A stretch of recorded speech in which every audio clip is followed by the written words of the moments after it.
যেমন সাহাবাই কেরাম আল্লাহর নবীর বিধিবিধান মেনেছেন, আল্লাহর নবী করেছেন, সাহাবাই কেরাম এটা অনুসরণ করেছেন। রসুলের ব্যবহার সাহাবাই কেরাম দেখেছেন, এটা সাহাবাই কেরাম অনুসরণ করেছেন এবং হাদিসের ব্যাখ্যায় এই ঘটনাগুলিকে সংরক্ষিত করা হয়েছে।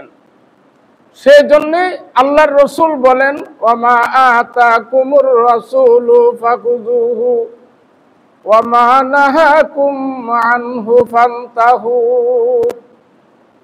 আমার রসুল যা তোমাদেরকে শিক্ষা দিয়েছেন, যা বলেছেন, সেগুলি তোমরা আঁকড়িয়ে ধরো, আর যেগুলি নিষেধ করেছেন সেগুলি তোমরা বর্জন করো। তো আল্লাহর রসুল সাল্লাল্লাহু আলাইহি ওয়াসাল্লাম আমাদেরকে শিক্ষা দিয়েছেন কি, যে একজন মানব সন্তান জন্মলগ্ন থেকে শেষ পর্যন্ত, কবরে যাওয়া পর্যন্ত আল্লাহর রসুলের সমস্ত আখলাক, সমস্ত বিধিবিধান তার বাস্তব জীবনে এটা প্রতিষ্ঠিত করার নাম হলো একজন ঈমানদার। আল্লাহর নবী ঈমানের সংখ্যা হাদিসের মধ্যে দিয়েছেন, ঈমান কাকে বলে। আমরা ঈমান দাবি করি, আসলে কি ঈমান কেউ দেখছেন যে এটা এরকম 3.5 হাত অথবা 6.5 হাত লম্বা, আকারে মোটা উঁচা, এইরকম কিছু না। কিন্তু ঈমান শব্দটা আমরা সকলেই ব্যবহার করি ঈমান, অথচ ঈমান এত বড় দৌলত, তাম পৃথিবীর চাইতে দামি হলো একটা ঈমানের দাম আল্লাহর কাছে এত বেশি। ঈমানটা হইল এইরকম, বর্ণনা রসুল বলেন, একজন ব্যক্তি যে ঈমানদার তার প্রমাণ হলো তাকে 3টা বস্তু দিয়া, 3টা বিষয় দিয়া সে প্রমাণ করবে আমি একজন ঈমানদার। তার মধ্যে 1 নম্বরটা হলো সে আল্লাহ এবং তার রাসূলকে অন্তরে বিশ্বাস করবে, এটা হলো 1 নম্বর। 2 নম্বরটা হলো সে যথাতথায় মুখে প্রকাশ করবে যে আমি একজন মুসলমানের সন্তান, আমি একজন ঈমানদার, এই কথাটা সে মুখে প্রকাশ করবে। 3 নম্বরটা হলো ঈমানদারের যে দায়িত্ব আছে, এই দায়িত্ব সে পালন করবে। ঈমানদারের যে গুণ আছে সেই গুণগুলি আল্লাহর বিধিবিধান পালন করার নাম হলো একজন ঈমানদার।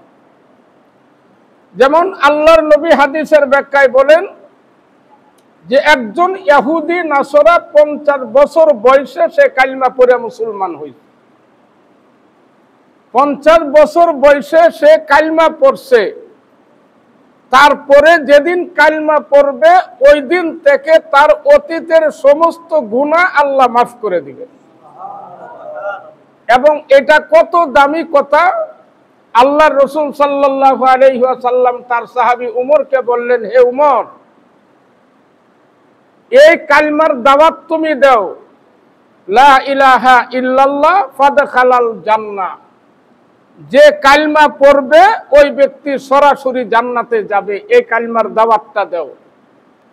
তে উমর রাস্তায় হাঁটে, এক সাহাবী রাস্তায় হাঁটে আর এই দাওয়াত দিতে শুরু করে। যাকে পায় বলে, ভাই যদি কেউ পড়তে পারো লা ইলাহা ইল্লাল্লাহ ফাদখালাল জান্নাহ, তুমি যদি এই ইল্লাল্লাহ পড়তে পারো তাহলে আল্লাহ তোমারে জান্নাত দিয়ে দিবে। এই দাওয়াত দিতে দিতে গেলেন, যাই হযরত পথিমধ্যে হযরত উমর রাদিয়াল্লাহু তাআলা আনহুর সাথে সাক্ষাৎ হয়েছে। সাক্ষাৎ হওয়ার পরে উমরকেও সে একই দাওয়াত দিতে শুরু করছে, যদিও তখন উমর সাহাবী, তারপরেও সেই কথাটা সে শুনাইতেছে উমরকে, উমর রাসূল বলছেন লা ইলাহা ইল্লাল্লাহ ফাদখালাল জান্নাহ, যে ব্যক্তি এই কালিমা পড়বে আল্লাহ তাকে জান্নাত দিয়ে দিবে। হযরত উমর রাদিয়াল্লাহু তাআলা আনহু বলতে দেরি হয়েছে, তাৎপর দিয়ে বেচারারে নাজেহাল বানাইতে দেরি করে নাই। বেচারা তাৎপর খায়া কাঁদতে কাঁদতে রাসূলের কাছে আইসা হাজির হয়েছে। পিছন দিয়ে হযরত উমর আইসা রাসূলের কাছে হাজির। তো আয়েশা সাহাবী বলেন, ইয়া রাসূলুল্লাহ, আপনি আমাকে শিখায়া দিয়েছেন লা ইলাহা ইল্লাল্লাহ ফাদখালাল জান্নাহ, আমি এই দাওয়াত দিতেছি, কিন্তু উমর আমারে এত রাগ করে তাৎপর দিছে, এটার তো আমি। তো আল্লাহর রাসূল বলেন, তুমি যে দাওয়াত দিছো এটাও ঠিক, উমর যে তোমারে তাপ্পর দিছে এটাও ঠিক। তাইলে দুইটা ঠিক কেমনে হয়? কয় তুমি যেহেতু বলছো লা ইলাহা ইল্লাল্লাহ ফাদখালাল জান্নাহ, কিছু মানুষ শুধু মনে করবে যে লা ইলাহা ইল্লাল্লাহ পড়লেই মনে হয় আল্লাহ তাকে জান্নাত দিয়ে দিবে। বিষয়টা এইরকম না। একজন ইমানদারের জন্যই আল্লাহ জান্নাত বানাইছেন, এটা সত্য।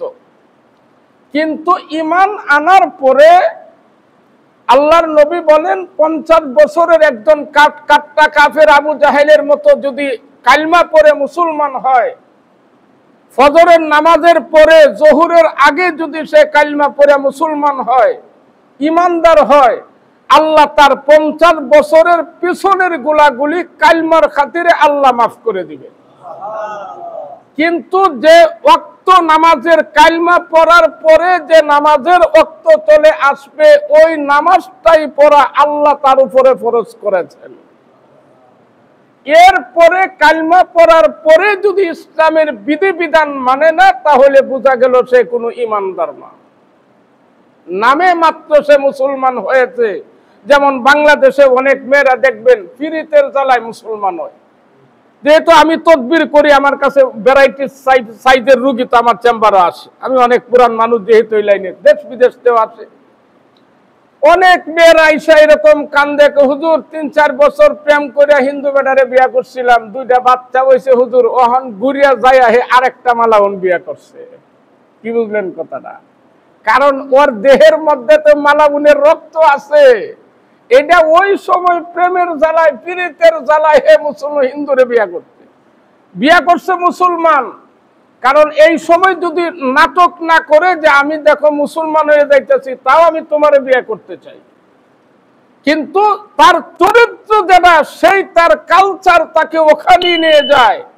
2টা সন্তান হওয়ার পরে আমার কাছে এরকম অনেকবার অনেকগুলি মেয়ে আসছে, একটা সন্তান 2টা সন্তান রেখে ওই স্বামী তাকে বাদ দিয়ে ওই পূর্বের মতো হিন্দু পরিবারে বিয়ে করে। এই রকম মুসলমানের দাম আল্লাহর কাছে নাই।